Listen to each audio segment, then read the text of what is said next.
eu queria que a gente conversasse, que tu nos desse um pouco de como que está o conceito ou o contexto atual de dois pontos, né? O uso racional de antibióticos relacionando com o controle de infecções urinárias em suínos, e em porcas mais especificamente.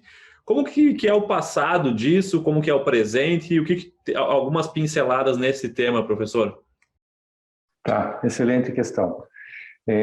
Assim, bom, como eu te falei, né, eu comecei lá na época de 90 a trabalhar com suínos, e é interessante que na época a gente usava pouco antibiótico preventivo, né? Os promotores já faziam parte, né? Muitos deles foram banidos, né? Mas a gente não tinha um portfólio muito grande de antibióticos preventivos e conseguia criar daquela forma. Mas também naquela época começou a ficar muito bem claro a importância que a infecção urinária tinha na produção e como isso interferia na produção das fêmeas, principalmente no momento do parto, né? Então eu tive a oportunidade de fazer o meu mestrado com isso e fui coorientado com o saudoso Dr. Yuri Sobestiansky lá na Embrapa, então eu auxiliei nas coletas e tal, e depois aquilo acabou virando minha dissertação.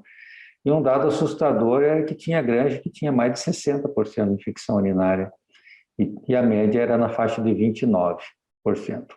Então isso justificava usar antibiótico preventivo para o controle de infecção urinária, né?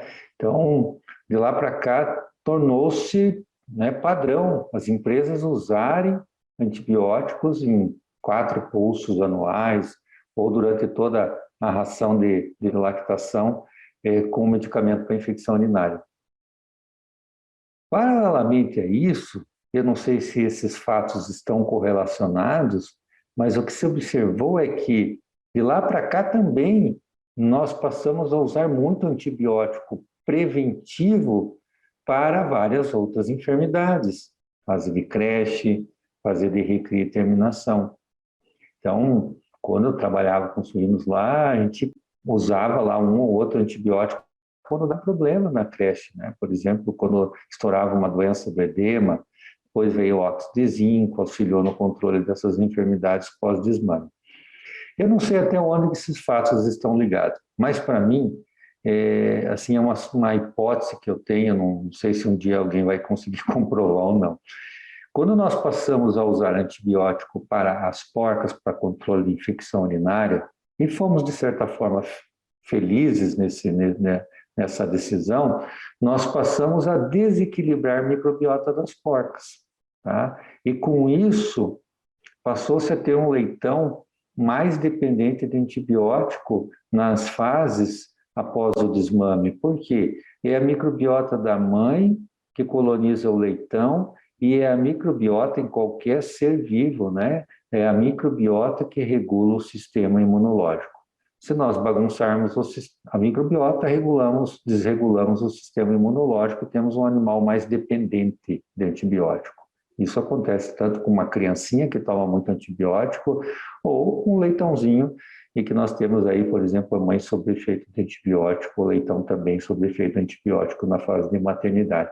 Então as coisas se casam, tá? Aí quando se fala, como nós estamos no uso racional de antibiótico, se nós tentamos reduzir o uso de antibiótico nas fases subsequentes, nós temos pouca chance de sucesso, porque o processo tem que ser anterior.